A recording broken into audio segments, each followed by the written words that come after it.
इस video session में हम लोग कुछ टॉपिक कवर करेंगे, जिनमें से पहला टॉपिक है import data into page maker. Import का मतलब हम सभी जानते हैं कि पेज मेकर के अलावा किसी दूसरे प्लेटफॉर्म से डेटा को जब पेज मेकर में लाया जाएगा तो वह पेज मेकर के लिए इंपोर्ट कहलाएगा। डेटा की बात की जाए तो DTP एक डेस्कटॉप पब्लिशिंग प्लेटफॉर्म है जिसमें आप पिक्चर्स और टेक्स्ट को मैनिपुलेट कर सकते हैं, राइट है। अब पेज मेकर के अलावा किसी दूसरे प्लेटफॉर्म से, वो MS वर्ड हो, नोटपैड हो, वर्डपैड हो, वहां से टेक्स्ट को लाना या किसी पिक्चर को पेज मेकर के अंदर इंसर्ट करना कहलाएगा इंपोर्ट डेटा। उसी की बात सेकंड टॉपिक में भी की जाएगी, प्लेसिंग टेक्स्ट एंड इमेज। किसी भी जगह पर पेज मेकर पे जो पेज मौजूद होता है उसमें किसी भी जगह पर टेक्स्ट को रखना या पिक्चर को रखना कहलाता है प्लेसिंग टेक्स्ट एंड इमेजेस। और कुछ टॉपिक इसके अंदर इंपॉर्टेंट टॉपिक है। एक है ऑटो फ्लो, जो पेज मेकर का एक नामी ग्रामी माना जाने वाला ऑप्शन में से एक है, और दूसरा है स्टोरी एडिटर। अब इन सभी टॉपिक का इस्तेमाल मैं आपको प्रैक्टिकली पेज मेकर पे करके बताता हूं। तो सबसे पहले मैं आपको बताने जा रहा हूं import data into page maker, यानी कि ये मेरे पेज मेकर की स्क्रीन है जो कि अभी पूरी तरह से खाली है। अब मुझे यदि इसके अंदर कोई टेक्स्ट टाइप करना है तो पेज मेकर टूल बार से हम टेक्स्ट टूल का इस्तेमाल करेंगे और यहां पर क्लिक करके जरूरत पड़ने पर आप कुछ टाइप भी कर सकते हैं।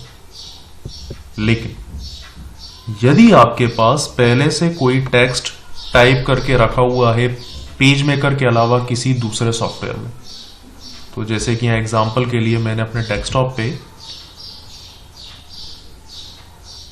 ये एक नोटपैड की फाइल बनाई हुई है डेमो कंटेंट, जिसको मैं ओपन करता हूं तो यहां पर मेरे पास कुछ डमी टेक्स्ट है जो कि बहुत सारा है, बहुत ज्यादा है। ये बहुत सारा मेरे पास टेक्स्ट है। अब मैं चाहता हूं कि इसको पेज मेकर के अंदर लेकर जाना। हालांकि ये जो टाइप करा हुआ है ये नोटपैड पे, लेकिन इसको मैं पेज मेकर के अंदर ले जाना चाहता हूं। तो उसके लिए हमें क्या करना होगा, सबसे पहले फाइल मेन्यू में जाना होगा और फाइल मेन्यू में आपको एक ऑप्शन मिलेगा जिस ऑप्शन का नाम है प्लेस।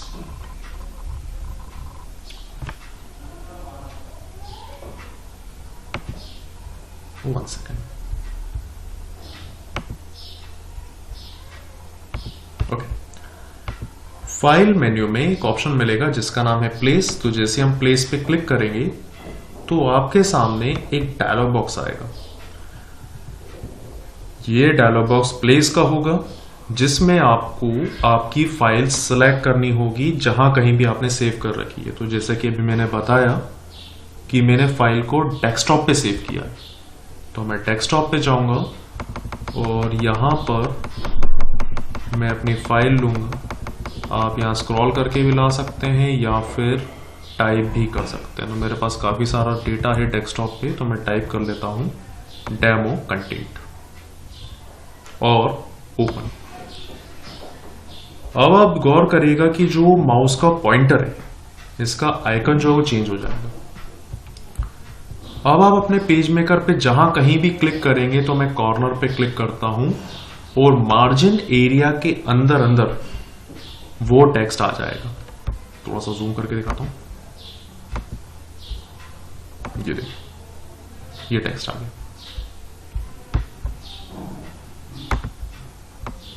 अब एक चीज पे गौर करिएगा कि जब आप पेज के लास्ट में जाएंगे, टेक्स्ट को सिलेक्ट करेंगे तो यहां पर ये रेड कलर से एक एरो बना हुआ दिखाई दे रहा है।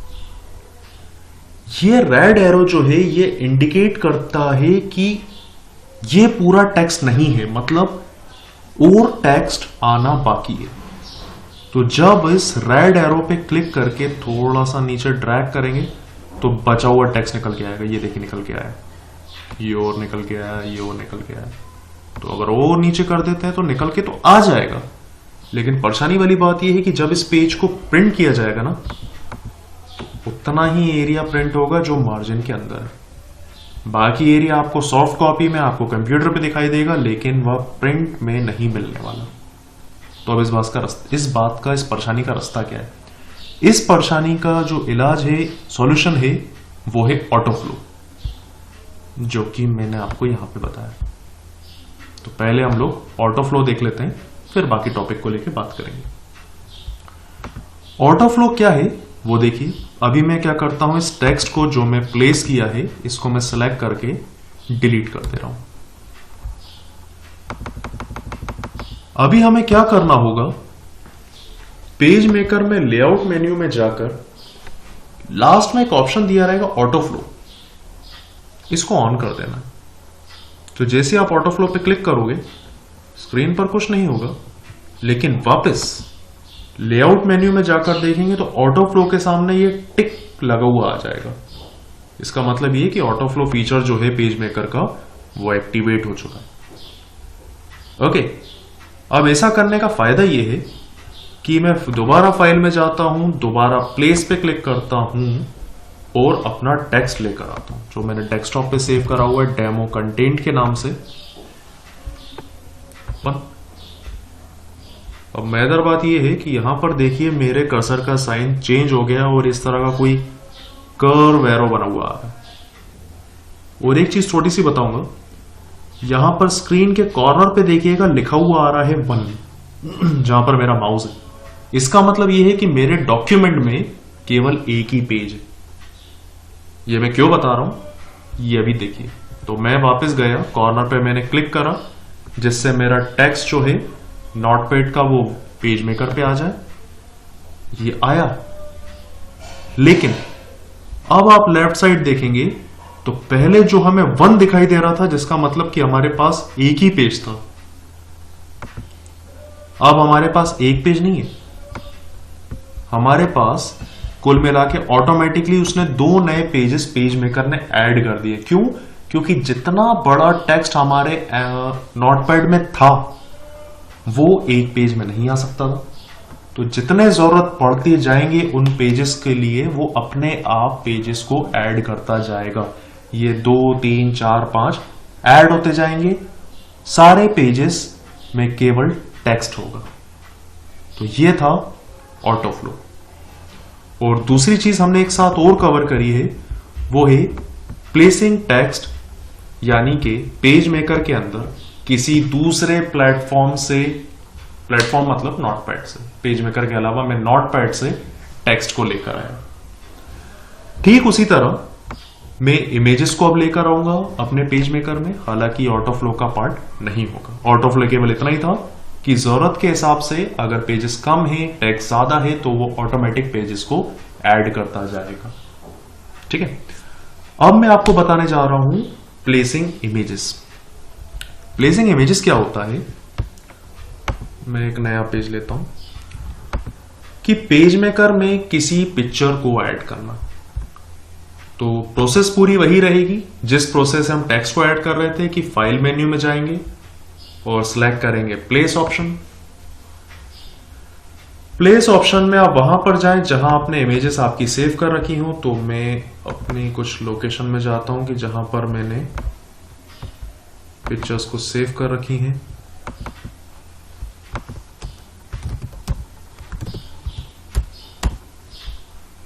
तो ये मैं कुछ पिक्चर्स पे आ गया। लेट अस सपोज मैं यहां से बैलून वाली पिक्चर ले लेता हूं, इस पे क्लिक करा, देन जहां कहीं भी सेव कर रखी वो आपको इमेज सेलेक्ट कर लेनी है और ओपन कर देना। अब जहां पर भी आप अपने पिक्चर्स चाहिए वहां पे ड्रैग करके एक स्क्वायर रेक्टेंगल शेप बनाए, उतने एरिया में आपको वो पिक्चर दिखाई दे जाएगी। तो ये था पेज मेकर में बाहर से कोई भी इमेजेस को लेकर आना, जो कहलाएगा प्लेसिंग इमेजेस। चौथा पॉइंट हम लोग बात करने जा रहे हैं स्टोरी एडिटर। स्टोरी एडिटर क्या होता है कि एडिट मेन्यू में आप जाएंगे, यहां आपको एक ऑप्शन मिलेगा एडिट स्टोरी के नाम से। एडिट स्टोरी क्या करता है, आपको एक टेक्स्ट प्लेटफॉर्म दे देता है जहां पर आप कुछ भी अपना कंटेंट वगैरह जो भी आपको चाहिए वो टाइप कर सकते हो। तो मैं यहाँ पे टाइप करता हूँ दिस इज द कंटेंट, और इसमें अगर कुछ फॉर्मेटिंग करनी हो, मतलब फॉन्ट साइज कम ज्यादा, बोल्ड, इटैलिक, कलर, जो भी आपको करना हो, उसके लिए यहाँ पर एक ए आपको बना हुआ दिखाई देगा, कैरेक्टर स्पेसिफिकेशन कहलाता है। तो जैसे आप इस पर क्लिक करेंगे तो एक डायलॉग बॉक्स आपको दिखाई देगा कैरेक्टर स्पेसिफिकेशन के नाम से, जहां पर आप कोई भी एक लैंग्वेज ले सकते हैं। मैं ले लेता हूं इम्पैक्ट लैंग्वेज। फॉन्ट साइज मैंने कर दिया 24, और कलर मैंने लेटर सपोज कर दिया ब्लू, और ओके, सॉरी मैंने सेलेक्ट नहीं करा, सेलेक्ट करना होगा। सेलेक्ट करने के बाद आप कोई भी स्पेसिफिकेशन सेलेक्ट करिएगा। तो दोबारा मैंने वही इम्पैक्ट फॉन्ट साइज 24 और कलर का साइज कर दिया ब्लू। तो ये मैंने कुछ सेटिंग्स इसके अंदर करी, फॉर्मेटिंग, ओके। देन अभी अप्लाई होती हुई दिखाई नहीं देगी, लेकिन जैसे ही आप अपने स्टोरी एडिटर को बंद करेंगे, ध्यान से ऊपर वाले रेड कलर के क्रॉस पे क्लिक मत करिएगा, वो पेज मेकर को बंद कर देगा। हमें एडिट स्टोरी को बंद करना है। तो नीचे वाले क्रॉस यानी कि क्लोज बटन पे क्लिक करिएगा, और यहां पर आपको दिखाई देगा एक message, story has not placed, यानी जो भी आपने टाइप किया है इसे अभी पेज मेकर पे नहीं लगाया है। यदि लगाना चाहते हो तो प्लेस पे क्लिक करो, नहीं तो डिस्कार्ड पे आप बंद भी कर सकते हो। मैंने कहा नहीं मेरे को चाहिए, तो मैं प्लेस बटन पे क्लिक करूंगा। अब जहां कहीं भी आपको आपका टेक्स्ट चाहिए हो तो पेज मेकर पे आप क्लिक करेंगे, तो देखिए दिस इज द कंटेंट, यानी इम्पैक्ट लैंग्वेज में, फॉन्ट स्टाइल में, साइज थोड़ा सा बड़ा है, 24 पिक्सल का है, ब्लू कलर में